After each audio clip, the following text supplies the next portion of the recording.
So welcome everyone to another exciting installment of Daniel.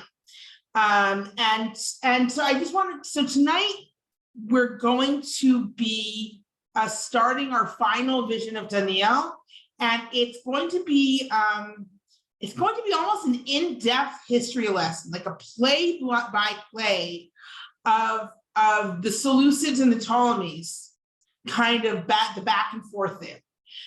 So let's talk a little bit about the visions that we've seen so far. So the vision with the noisy horn left a lot to interpretation, right? Which kingdom is what, who is the horn, etc. And then we went with the ram and the goat, and it was spelled out. We had an interpretation that said, these are the kingdoms we're talking about. Now we're going to have a vision which is even more spelled out. It's spelled out enough that I've got a book in front of me that I will be referring to for the proper dates and names of kings as we go through this history verse by verse. So what I want to say is I'm going to be relying a lot on John Collins' kind of historical interpretation in the Hermeneia volume, but he's relying also on a lot that's kind of gone before. There's been a lot of scholarship on this, and so you'll see what I mean once we get into Perek Yud Aleph. So right now we're in chapter 10, Perek Yud, but we're going to kind of go through relatively quickly. It's almost an introduction to the next chapter. We'll see how far we get. I'm going to keep an eye on the clock so we don't go too far over. We might need to stop at a certain point because really it's all one vision now till the end of the book. Now, after we finish the book, what I'd like to do is have a class where we go back a little bit and talk about traditional interpretations of some of these prophecies, and then go on and look at some stories from the Apocrypha where Daniel kind of features. So that's Susanna and Bel and the Dragon, and then we'll have a conclusion class. And then we'll have time for a mini-series, so we can talk about what that mini-series will be later. All right. So now we are beyond Darius the Mede, right? And now we are in the age of Cyrus, right? B'shnat shalosh l'choresh melech Paras, the third year of Cyrus, the king of Persia. Davar nigla leDaniel l'shem nikleshmo Belshazzar, ve'emet hadavar v'tzava gadol uvinat hadavar uvina lo b'melech. So a thing was revealed to Daniel, who's named Belshazzar. And the thing is true, and Tzava Gadol is not super clear what it means here. Ibn Ezra thinks it's from the Aramaic. In other words, it's Tzva Gadol. In other words, it's with in other words, with like a translation of Ratzon, that Daniel is a desired person, or it's according to the will. It's not super clear what it means here. Uvina tadavar ubina lo b'mareh. He understood the thing, and he had understanding in the vision. Now, he doesn't have understanding right away. This is talking about he's going to have understanding. He's going to understand it. Bayamim hahen, ani Daniel hayiti mit'abel shlosha shavuim yamim. Okay, so Daniel, I was mourning for 3 whole weeks. What did this mourning consist of? Lechem chamudot lo achalti, ubasar bayayim lo ba'al pi, v'soch lo sachti, ad velot shloshet shavuim yamim. I did not eat good bread. Rashi interprets this as like white bread, refined bread, without the kernel. Collins actually says, oh, maybe it's lechem chamudot as opposed to the matzah, which is called lechem oni, right? So he's not eating. He doesn't take the next step, I would think, which would be that he's only eating matzah, right? That he's not eating yeast bread. But you could just say he's not eating good bread, okay? Uvasar v'yayin lo ba'al pi, and he wasn't eating. He's like, I'm not eating meat or wine, and I'm not anointing myself with oil, which is also not anointing yourself with oil, also a sign of mourning for 21 days. Now, notice he's not really fasting. It's more of a deprivation. You do have something similar in a later book, 4th Ezra, where it's not a real mourning, it's preparation for prophecy, right? And this is, I believe, the first time we get this idea that you can fast as a way to get prophecy, as an entry into prophecy, right? This is something that I actually met someone who he wants to get prophecy and he's fasting, where he regularly fasts, even for lengthy amounts of time. Now, this is not a full fast. He's not fully fasting for 21 days. Ibn Ezra asks, how could he be not having wine, right? Because what date is this? We see in the next verse. It's the 24th of Nisan. In other words, he's fasting through Pesach. Now, you could say, well, he was eating matzah because it said he didn't eat good bread, but he could eat matzah, right? See, he could eat matzah, but he couldn't drink wine. And Ibn Ezra was like, what about the Seder? Right? So I'll leave that as an open question, but it doesn't seem to be an issue here. It's not brought up as a problem, right? So the 24th of the first month. And Ibn Ezra says maybe it's the first month of the year of the king's year, maybe it's a different first month. But normally it would be Nisan, the month of Pesach, of Passover. Right? So he's on the side, he's by the river, which is the Tigris. There's a lot of, we're going to see a lot, there are a lot of parallels in the language to Yechezkel's visions here. So we have Vesat Einai Ve'erev Hine Ish Echad Levush Badim, and I raised my eyes after this kind of preparatory fasting, right? I raised my eyes and I saw, and behold, there was a man dressed in linen, and he girded his loins with gold and it's not clear here what ufaz is. Something that it should be ophir, because chetem ophir goes together frequently to mean fine gold, or is it paz, which is also used for gold? It's not super clear what that word is doing here. Ugviato kitarshish ufanav k'mar ebarak ve'enav k'lapidei esh. Right, his body is like, this is translating it as beryl. I'm never particularly good at gemstones, but the idea is like a sapphire kind of stone, and his face is filled with light, and his eyes are like flames of fire. Uzrotav umargulotav ke'en nechoshet kalal, and his arms and feet are like burnished copper or bronze. And the sound of his voice is like the sound of multitudes. Now, I want to point out here, this has got to be an angel. It's not a symbol of God, not just because of the anthropomorphism, but because he's called a man, one man, right? In other words, it's not said like a man. It's not something that kind of is like a man, not a figure. It's a man, which means it's got to be an angel in this case. Okay, who is that angel? We're going to have heavy hints later. So he sees this angelic figure who's very, very impressive. So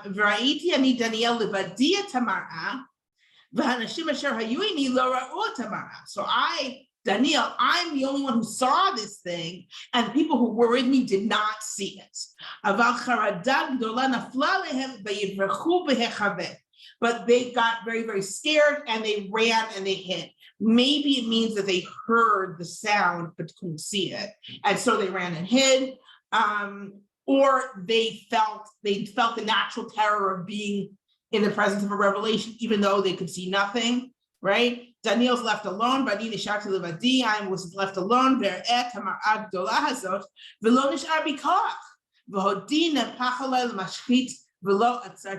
I saw this great vision and I had no more strength. It's frightening, it's strength draining, and my beauty was destroyed. It's like my countenance was changed, kind of thing.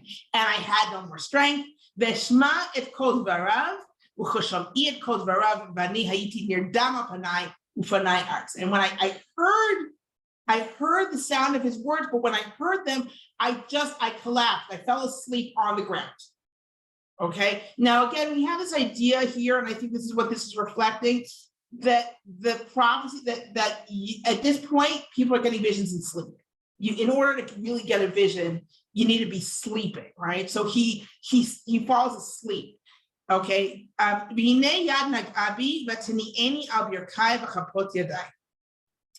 And so he's collapsed on the ground. His face is towards the ground, and a hand touches him and moves him up to his knees and on his palms. Okay, so now he's crouched. Daniel ish chamudot, haven badvarim asher anochi dover elech, va'amod al amdecha, ki ata shulachti elecha, u'v'dabro imi et hadavar hazeh amadati mar'id. And so he said to me, Daniel, beloved person, understand these things that I'm saying to you and stand, because I've now been sent to you. And when he spoke to me, I stood trembling. Right now he's got to stand up, so he stands up and he's trembling. But Yomer Elai al tira Daniel, ki min hayom harishon asher natata et libcha lahavin uletanot lifnei Elohecha nishmu dvarecha v'ani bati b'dvarech. So he says, don't worry, don't be afraid. For this first day that you were, and this is how we can tell that why was he fasting? He was fasting in order to get a prophecy. For the first day that you were fasting, your words were heard. In other words, your request to get some kind of vision was heard, and I've come because of your words. V'sar malchut paras omed l'nagdi 21 yom. Okay, and he says, but the prince of the kingdom of Persia. Now this is reflecting the idea, and this is an idea we've seen its full force in text that we have from the Second Temple period. But of course, they're also drawing from the verse in Devarim, Deuteronomy, that God separated out the peoples and gave, and essentially the peoples got different angels got different peoples, right? So it's using that idea, whatever people want to say that verse meant in its original, in its original form. It certainly at this point is absolutely being understood that way. I should correct it. So in the Masoretic text that we have, right, in Ha'azino, in Devarim and Deuteronomy, it says that that God kind of separated the nations according to the number of the children of Israel. But it seems that there was more than one version, Hebrew version, the Greek translation of the Hebrew, which say that it was according to Bnei El, according to the number of angels. Right? And that's the idea that each nation is led by an angel, right? Or ruled by an angel, but God rules his people directly, right? That's that idea. So certainly, so taking that version of the verse, there was a general understanding that each nation had an angel. We see it also in traditional, in a lot of traditional texts as well, that each nation has an angel, and the whole interpretation of Yaakov, of Jacob fighting the angel, right? It's the angel of Edom, right? Like that's the idea. So like that interpretation also draws from the same thing, that each nation has an angel, right? So he says this. So this is the angel talking. We're going to find out the angel who's speaking is Gabriel. Okay, so he says the angel who's in charge of the kingdom of Persia was standing opposite me for 21 days, was opposing me rather, for 21 days. And Michael, one of the main angels, one of the main princes, came to help me. Va'ani notarti sham etzel malchei paras. And I was left there with the kings of Persia. In other words, Gabriel explained to Daniel, listen, I know you were fasting, you wanted this, but I was busy. I was busy fighting, keeping Persia in check, right? I was busy with the angel of Persia, and Michael now came to help me, right? And now I've come to explain to you, and I've come to explain to you what will happen to your nation at the end of days, because there's a vision because there's yet a vision for those days. And we said these things to me, I put my face to the ground, and I was dumb. I did not speak. Again, Yechezkel also has this thing where he doesn't speak when he first gets his revelation. I see, I'm going to make a pause here because now he's still getting in the middle of getting the revelation, but I see puzzled faces and I see questions in the comments. So I will look at some of them now. Okay. So Moshe Matitya says, I recall reading that there's no evidence of the custom of drinking wine on Pesach prior to the late Second Temple period. It certainly doesn't appear anywhere in the Tanakh. Yes, I wasn't going to say it straight out, but right. To say that there was a Seder that was already being kept as we know it in the beginning of the Second Temple period is unusual, right? The model that the Seder seems to be based on seems to be a fairly late model. So there's all sorts of reasons that, and what points us to that even more is the fact that the author of this chapter does not have any problem with Daniel not having wine through clearly what's supposed to be through Passover, right? Through Pesach, right? And we have an out to say he did eat matzah, right? Because he didn't have good bread, right? Which you could understand why it would use that language because he's doing it through Pesach, right? So Robin suggests it could have been Manischewitz grape juice. Probably not. Usually, I mean, I like the idea, but the reason I'm saying probably not is not because I have anything against Manischewitz, and not because I don't think they could have come up with it then, but because the grape juice in general was classified with wine in terms of like, if you're not drinking anything from a grape, you're not drinking grape juice there. Like, I should say, if you're not drinking wine, you're not drinking grape juice. Like, it wouldn't have been an out. Okay, so can I interject something? Sure, Moshe. I think it would stand to reason that at this period of time, the closest thing that they would have had to a Seder would have been what was done when the Korban Pesach was brought, and the Korban Pesach was brought in Yerushalayim, and so if they, if Daniel wasn't in Yerushalayim, he wouldn't be bringing the Korban Pesach, and he wouldn't be doing the things that you do when you bring the Korban Pesach. Right. I think it stands to reason. I don't remember now who it was, if it was Ibn Ezra or Sadia.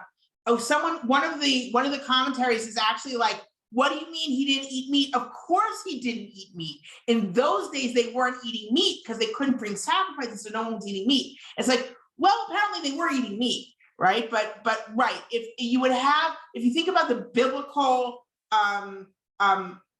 holiday of Passover, you do have, look, so on the one hand you have the sacrifice of Pesach, right? So that's something they would do only in Jerusalem. They wouldn't be able to do it outside of Jerusalem, so they wouldn't be able to celebrate that. And then you have Chag HaMatzot, which is the holiday of Matzot. If you're supposed to eat matzot, you're supposed to eat matzot, but he could say, well, he is eating matzah because he just can't have good bread. So right, there's the Seder itself seems to be instituted as a way to remember the temple that's gone, right? As opposed to something that you're doing when the temple is standing. Thank you. So Yafa asked, so it was only during training that Daniel did not have access to kosher food. Oh, Yafa's doing a callback. I like this. Okay, so calling back to the beginning of the book when Daniel had to eat seeds. He's way beyond that now. Remember, Daniel had to eat seeds when he first, or like little grains or whatever it was, because he was at court. He was a kid. He was a young person who had been brought essentially as a captive to the Babylonian court.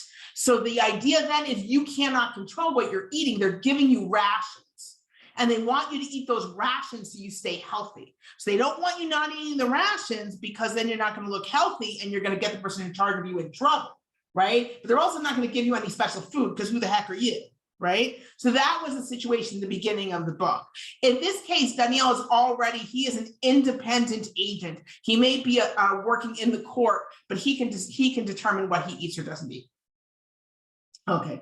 And Moshe, you also asked, is there a thing in the Tanakh of having prophecies, visions on the bank of a river? Yes.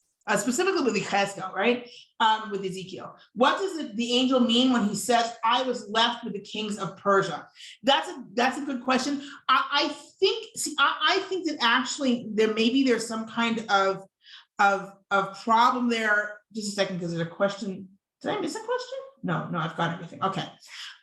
So let's go back to the text for a sec. Go, not just for a sec. We're going back to the text. Yes. Yes. One last comment about this, the question of Seder. Just to reinforce what you were saying, I believe that the earliest mention of anything approximating a Seder dates to give or take 110 CE with the Maseh Rabbi Eliezer Rabbi Akiva b'Bnei Brak. Yeah, I mean, it's yes, thank you. There's some great stuff that's been written on the Seder and the sources of the Seder and how it's constructed. And I, as is my wont, have forgotten the name. Henschke has a really good book on kind of the Seder and what the especially the Haggadah, right? What the Haggadah is doing in terms of the text, and how it's kind of drawn and the different kind of ways of kind of legal interpretation that are being used in that text to kind of expand on this on the story. And you can see how structured it is in a way that's very, very, very rabbinic, like the Seder that we have today. Right now, you have to say, and then you can see he actually looks at where do different parts of the Seder, where do we first see them, where do they come from, where do we get, even things like the regalim, the idea, how to what extent people like came every for all 3 holidays to Jerusalem. So it's very interesting. These are all much more complicated questions than we normally think of them as being. Yes. Cassius Dio mentions when he describes the Aliyah L'Regel for Pesach and the Korban, he mentions that they drank wine. He doesn't talk about any particular ceremony to it or how much wine or anything, but he mentions wine. Thanks, thank you. Yeah, so then you still have in any case. Yeah, sorry. It probably wasn't 4 cups. No, probably not. Yeah, but there would have been, and this is a good point, that there would have been in a holiday, there would kind of have been an expectation that you'd be drinking wine, right? One assumes in a holiday, but here where Daniel is not, partaking for a specific reason, one assumes that he's not. The assumption seems to be that this is not the key part of what he needs to have done. And again, we have that out, which allows us to say, well, he did eat matzah. He just didn't eat decent bread, right? So he's eating matzah like he should do for the majority of Pesach. And the wine part doesn't seem at least to be as required as we would consider it to be today. Okay, so let's go back to the verses. Here we are. Okay.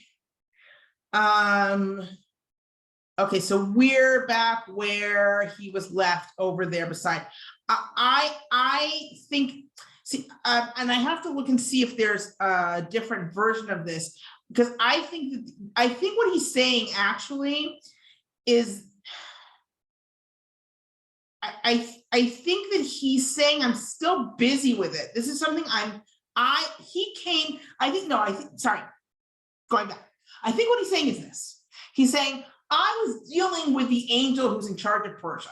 Then Michael came to help me, right? I was still there with the kings of Persia, but Michael was now handling the angel. So I was still there, and now I came to tell you what I need to tell you. All right? In other words, he said, I'll handle the angel. I was left with the kings. Now I came to tell you, right? That's what it seems to be saying. What are the kings of Persia? Like who? What? Like what does that mean? The kings plural? Like. And I good question. Because also this whole construction. I mean, he's with Koresh, right? And it seems to be that what they're doing is they're kind of decreeing what the fate of the Persian kings and kingdom is going to be. which is one of the reasons why Gabriel now knows, and he can tell Daniel, and he knew to begin with, right? But he was busy, right? Then Michael came to help him, and now he can come and tell Daniel, right? He's still dealing with those kings, though. So I think the idea is the angels are busy making sure that what is decreed is going to happen to the kings of Persia, right? That's what's going on. That's why it's the kings of Persia. It's not just Cyrus. It's what's going to happen to the kingdom of Persia. And he comes to tell him that, now there's a vision. And when he said it, he was dumb. He didn't say anything back. Okay, and now we're going to have other, parallels to prophets when they get their initial prophecy, right? You have to have something that allows them to speak, allows them to prophesy, or get prophecy. V'hinei kidmut b'nei adam nogel sfatai v'ftach pi v'adabra v'omra el ha'omed l'negdi adoni b'mar'ah nefchut tzirei alai v'lo tzadiko. So something that looked like a person touched my lips, and then I could open my mouth and I spoke. And I said to he who was standing opposite me, my Lord, right? I just like my insides are like inside out with this vision, and I have no more strength.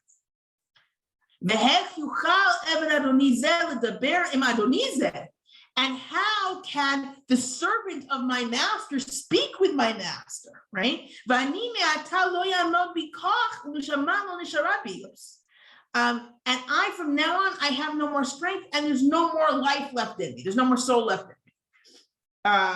Your breath, probably is better breath, and there's no more breath left in me. And now he continued to touch me, and this thing that looked like a person, and it made me strong. Shalom lach, chazak v'chazak. And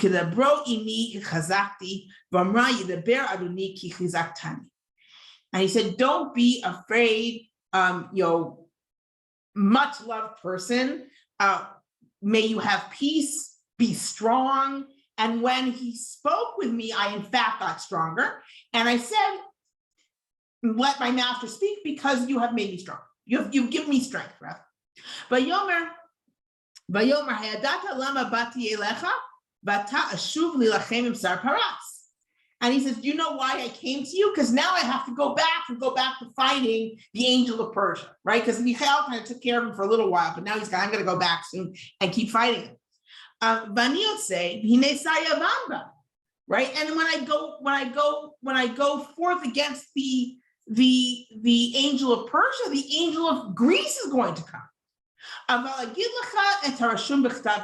I will tell you now, I will tell you what is written in the true writing. And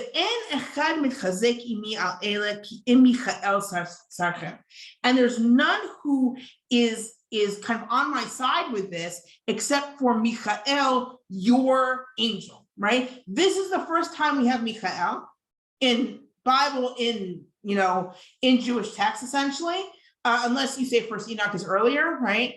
And Michael, this idea that Michael is the angel of Israel. We have the tension, just so you guys realize, there's the tension of, does Israel have an angel or not? It's something we have from Chamisha Chumshei Torah, from the Pentateuch, all the way to the Second Temple, all the way to the Second Temple books that we're used to looking at. In the idea that, wait, are we led directly by God, or does an angel lead us, right? We're coming up to Parshat Kitisa, where we have this thing where Moshe says, if you're not going to come with us, God, and you're going to have an angel lead us, then don't even bother, right? There's that whole kind of back and forth of, are we being led by an angel? Are we not being led by an angel?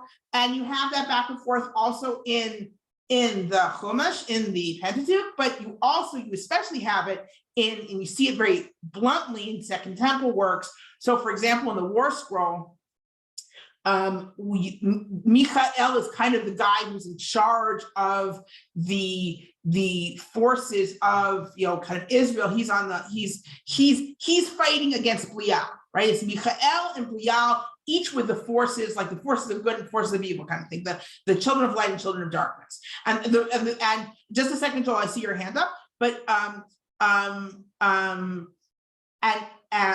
the reason that is, right, is because in the war scroll, the reason that is because you have to have a battle back and forth. We lose sometimes in the war scroll. There are a bunch of battles. Some of them we lose, some of them we win, and finally we win the whole thing. For there to be any real contest, it has to be angel versus angel. It can't be God versus angel. That's not a contest. That's ridiculous. God should not have any trouble saying to Belial, you're done. But through the mysteries of God, he's allowing this to continue. So meanwhile, the angels are battling it out, right? And that is something so you have kind of angels in the context of monotheism where God is all powerful. And that's one of the things we're seeing here as well, where we have this idea that Michael is your angel in charge of you. He and I, we're busy fighting these angels of these other empires. God is kind of staying out of it for now because there's an idea that the time has to come. Everything all has to play out until the right time. Okay. Any questions before I continue? Yes, Joel. You're on mute. Yeah, I know. I seem to remember some quotation. I don't know where it's from. That Metatron, that he ruled the world all the days of the week, and but on Shabbat, Yud-Hey Vav-Hey ruled the world. That's a rougher thing. That sounds kind of Gnostic. I believe you that it's somewhere, but that's pushing it. Metatron, he's there's one of the explanations of why Elisha ben Avuya goes off when he goes right exactly. He goes behind the veil, and one of the things is that he sees Metatron kind of keeping track of everything, and he's like, this is wrong because there's no judge and there's no justice if it's an angel who's judging us and not God, right? Because that's the one I'm used to with Metatron, with that presents that idea as a real problem, right? It's a real problem that you're giving all of this responsibility to angels in your belief system, right? Because then what is God doing? But in general, what we do see a lot of in I am kind of defaulting a little bit to Qumran text, but it connects to here as well. This idea that God has already decided, for some reason that we cannot understand because of God's mystery, he has already decided that it's going to take X amount of time. It could be because in Daniel, it's because we sinned. We sinned and we have to kind of pay it off. So there's got to be a certain amount of time where we're living in this situation until it's time for all of this to come to a head and for us to win, quote unquote. In the Qumran scrolls, they're like, we're living in a period of Belial, where God in his mystery has allowed a certain period for Belial he gives Belial free reign during this period. Belial's causing all sorts of problems, but at the end, Belial's going to be destroyed along with all his followers and his demonic minions, et cetera, et cetera. And for them, apparently, that's enough to know that it's going to come to an end. That's kind of enough and just say it's a mystery. Whereas here, it seems a little bit more like we have to kind of pay off the sin. Like we have to pay off the sin. Everything has to be kind of paid off and equaled, and then it can all come to a head. So that seems to be what's going on here, but we still have this idea of, so who's going to fight it out? Who can fight it out? Well, angels can fight it out, because as soon as God gets directly involved, there's no more fighting anymore. You can't say someone can fight God, heaven forbid, right? You can't say that anyone can actually threaten God, right? Once God decides something, that's it. But meanwhile, you can have angels fight it out for some dramatic tension, right? So let's go back to our text. And we don't have that much time. This was kind of expected. But I do want to start, so you kind of get an idea. We'll start the next chapter, and then what we'll do is we'll see how far we get, and I will do a recap in our next class as we continue, right? I hope you don't mind. I do feel like I need to explain what each verse is referring to historically. So I am going to do that. it's going to get a little bit wearying. I'm concerned, but let's just to give you also it's to give you a taste. And here, so we're going to the next chapter, and it's still Gabriel talking. Okay, and he's saying, he says, "Vani b'shnat achat l'dayavish hamadi amdi l'machasiku l'ma'ozla," right? And I, in the first year of Darius the Mede, I stood up to be a stronghold for him. It sounds like I stood up kind of alongside Michael, right, to help Michael in his kind of battling with the angel of Persia, or maybe in this case, Medea. ואתה אמת אגיד לך, הנה עוד 3 מלכים עומדים לפרס, והרביעי ישיר עושר גדול מכל, וכחזקתו באושרו יאיר הכל את מלכות יוון. Okay, he says, and now I'm going to tell you the truth. There are going to be 3 more kings for Persia. The 4th will be very wealthy. Now he seems to be for the 4th, he seems to be referring to the last Darius the 3rd. He's actually not wealthy. He doesn't do very well. That's why he loses. But the idea is it's just kind of this is more kind of figurative, that he's with his wealth, he's going to essentially wake up all the kingdom of Greece, that he's going to tempt Greece to go against him. V'amad melech gibor, and a mighty king will stand, that's Alexander. Umashal mimshal rav v'asak yirtzono, he's going to have a great dominion, and he's going to do whatever he wants. V'chol tishaver malchuto v'techatz l'arba ruchot hashamayim. But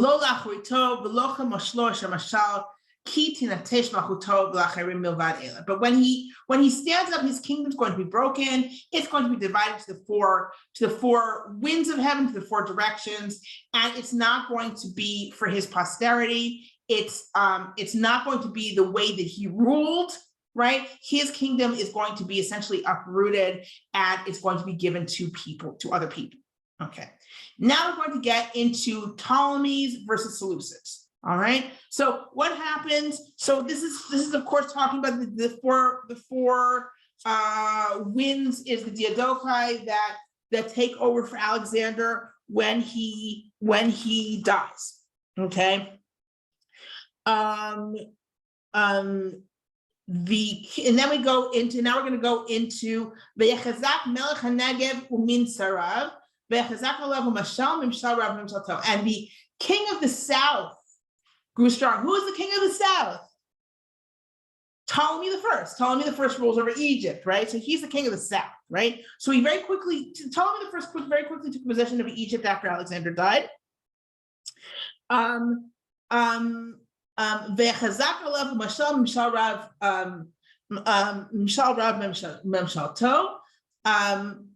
But there's going to be one of Uminsarav, and one of his officers is going to be very strong over him, and he's going to rule. He's going to rule very greatly. What's this prince or officer? That's Seleucid the First, Nicator, right? He got the satrapy of Babylon. He fled to escape Antigonus in 316 BCE. And then he helps Ptolemy against Antigonus at Aza, all right? But then he goes back to Babylon, and he creates an empire greater than Ptolemy's. So what happens is that it says, so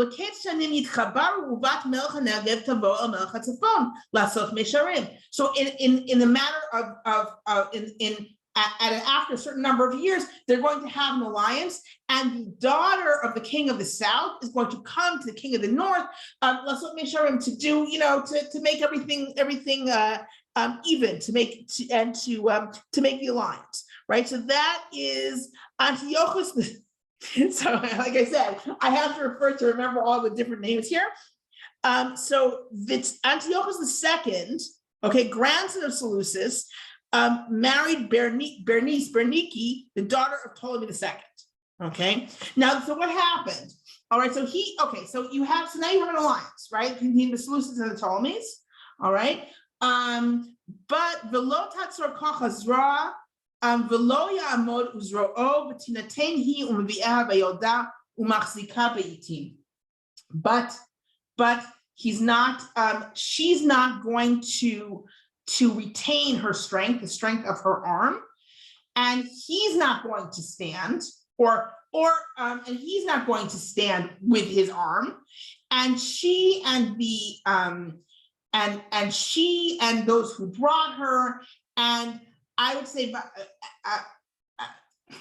Vayolda, I actually think this is hinting to her child, are going to be and he who attained her in time. Essentially, they're all going to fall. All right. What does that mean? What happens is, so Antiochus II marries Bernike, the daughter of Ptolemy II.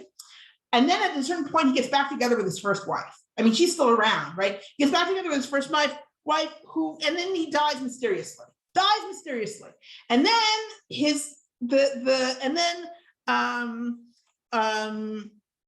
and this is after already Bernice has given birth to a child. So Antiochus gets back together with his first wife, Laodike, and then he suddenly dies, right? Possibly poisoned by her.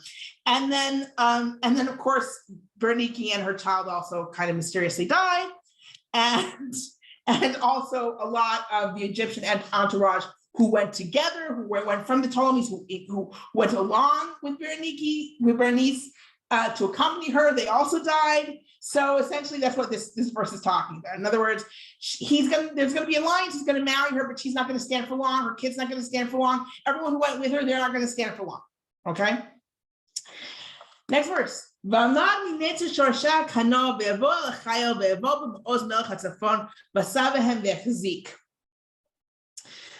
So then a shoot from his root will stand, right? Will stand in his place, and will come and will come to the army, and will get to the stronghold of the king of the north, and will deal with them and will prevail. Who is this? This is Ptolemy III, who's the brother of Bernice. So Ptolemy III, he takes the throne, he takes the Ptolemaic throne, and then he fights Seleucid III, and who's the son of Laodike, right? And so he does well, right? He does well against him, and he actually takes, and this is actually mentioned in even and just no, I'll just keep reading. So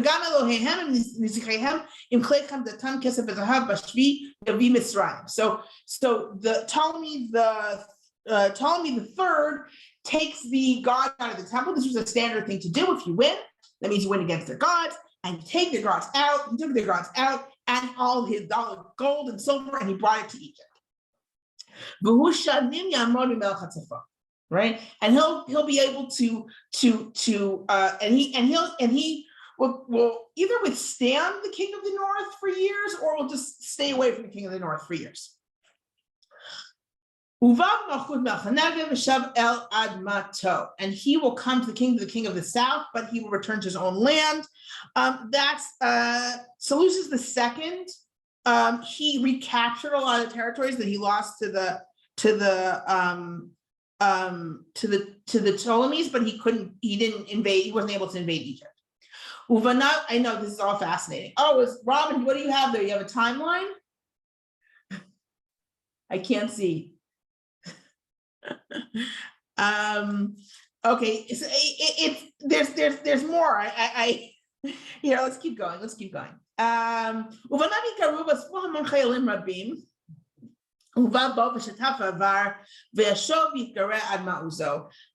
You know what? I'm just going to go. There's a lot of fighting back and forth. Every single one of these verses refers to a specific historical event. In other words, we can place them by the year, right? Oh, this is this battle. Oh, this is that battle. Okay, let's skip ahead a little bit. Let's get to so let's get to Raphia. That's in here. Oh, so this is Right. If we skip to Yud Aleph to verse 11,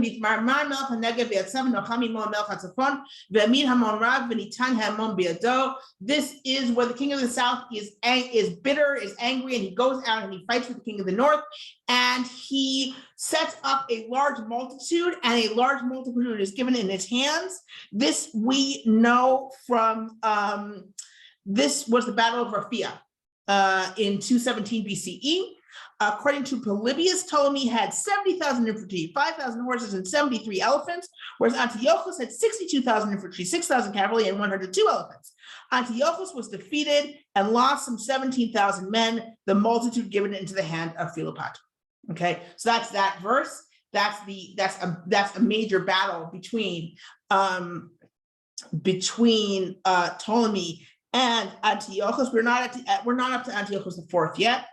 Okay. Is that right? Right. We're still on Antiochus the Great.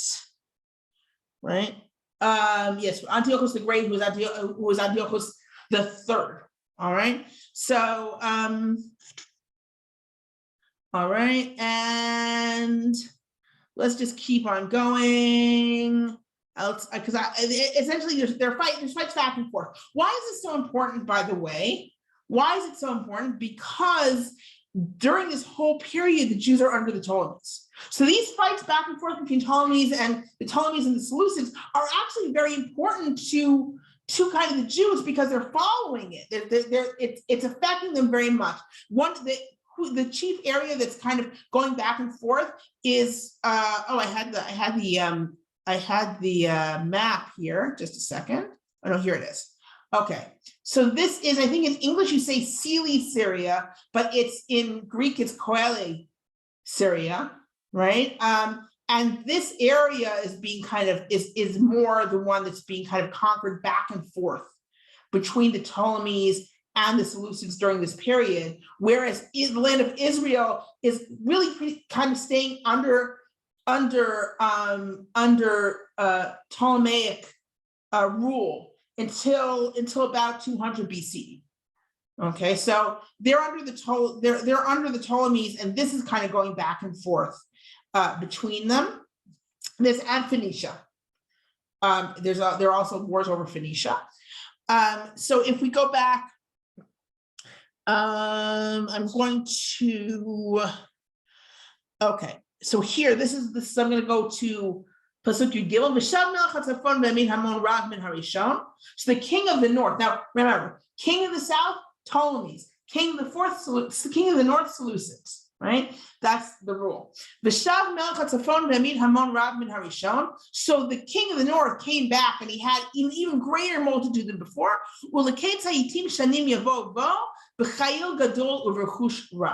So he'll come at the end of years. Remember, this is all for Daniel. This is all a prediction, right? Because Daniel is living in the first year during the early reign of Cyrus. So he's very far from all this stuff happening, right? He's getting a play-by-play.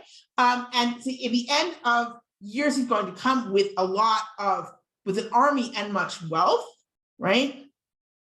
And so this is in 212 to 205 BCE, Antiochus III was reconquering the whole eastern part of his empire.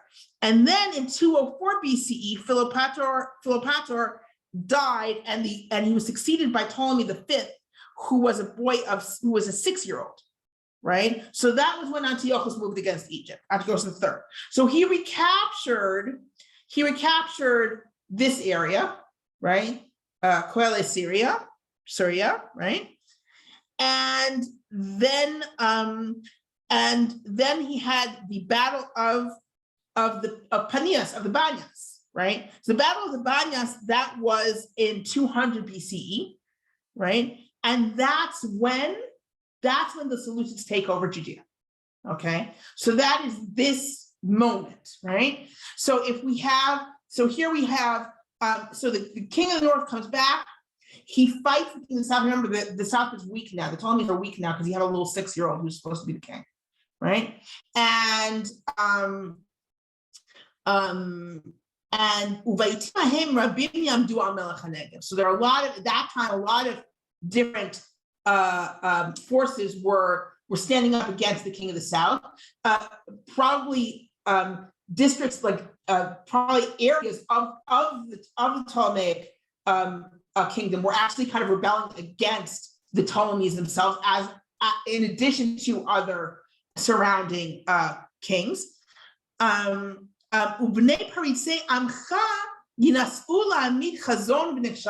This is interesting. This we're not sure exactly what it's referring to. It says, and the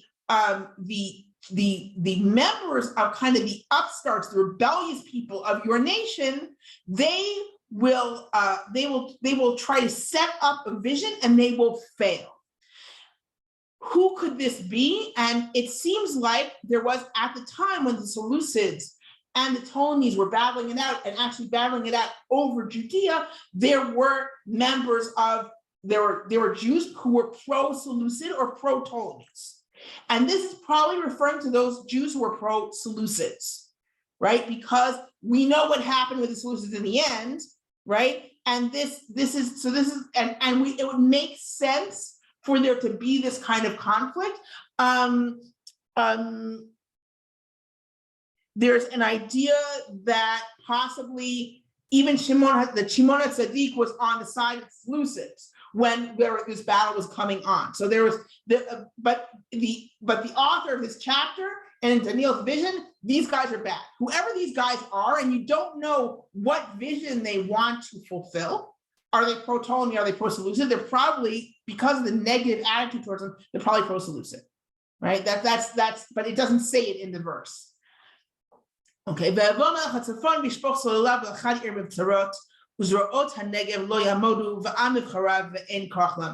So the king of the north is going. It comes and he spills a what do you call the ramp that you do when you do a siege ramp? You know, to kind of take over the city. So he'll build that ramp, and he's going to capture this the city, which is almost certainly Sidon. Okay. And the strength of the south will not stand. The arms of the south will not stand. There was an Egyptian general who had a troop of Skopas, right? And he had a troop of mercenaries. And that's probably what they're talking about. Amif Karav, his chosen ones, still had no strength to stand. They all fall. All the Egyptian forces fall to Antiochus III, Antiochus the Great, right? And then we get, so now things have shifted. We had this back and forth, Ptolemies, Seleucids. Now the Seleucids are in charge of Judea. Vayas, and this is where we're going to end for tonight, right? I'll take some questions, but we're going to end here for tonight. Vayas haba elav kirtzono ve'en omed lefanav ve'amod be'eretz hatzvi v'chala biyado, right? And this is Antiochus III, Antiochus the Great. He could do anything that he wanted. Nothing was standing before him. And he stood in the beautiful land. The beautiful land is the land of Israel. And destruction was in his hand. Okay. This is where we'll stop, right? This is where we have this idea that now the Seleucids are in charge of Israel. This is where we're going to get very quickly to the, not as quickly as we'd like, maybe, but this is where we're getting to a little bit more of the action of how bad the Seleucids are, right? And yeah, this is still Antiochus III, and then we're going to get to Antiochus IV, that he's a disaster. However, what I want to address for a second before I take questions, why is there this much detail? And I skipped stuff because I was like, I have to keep looking for the names, right, of all these alliances and the battles and what's, which war is this and what year is it? But this is actually following very closely the different alliances that happen, the different battles that happen between why are we having this level? Why do we have this level of detail, right? So the idea is this is supposed to be a prophecy that's given to Daniel. the more detail you have, the more the whole believable the whole thing's going to be at the end, right? All of this is true. We know all of this came true. So the end's also going to come true, right? All of this came true. We know all the details. Wow. Daniel found out all this. Who told him? Gabriel told him, right? He knows every single thing that's going to happen until the end, right? In every detail. So we know now that we can rely on it till the end, right? We're going to have another chapter after this one, which is all about the end time, right? And so all this detail is very important. But another thing that's important is to say that all of this is planned, right? Remember we talked about, I'm going to actually stop my share. Remember we talked about how the idea that it's okay that these bad things that you have these angels are fighting it out, and that doesn't detract from God's power, because after all, this is all planned. If you have all the details, that shows just how much more the whole thing is planned, right? This whole thing is set up. God hasn't abandoned anything. It's not that anything's unknown. It's not random. This whole thing has to play out, right? So that's the kind of, that's what's behind this, the rhythm of these verses. It's a little bit annoying to read, but it gives us, the tremendous amount of detail. And it's interesting because the Hebrew, in case you haven't noticed, is a really weird Hebrew. It's kind of clunky. It's hard to understand. And part of that is probably like, it's very possibly based on other, on works in another language, right? That's one of the things. Is like, is it looking from sources in a different language? Is it being translated from Aramaic into Hebrew? But also, it's like an oracle. You want to keep things seeming kind of mysterious, even when you're talking about specific historical things, right? So it's like the king of the north and the king of the south. It makes it, first of all, it makes it cooler and more interesting, but it also makes it more oracular. It makes it feel more like a prophecy, right? So next week, we're going to kind of go into the actual period of the Seleucids and talk about what, where, with a very specific prophecy of that, and then get into the prophecy of the end days. So thank you for joining me.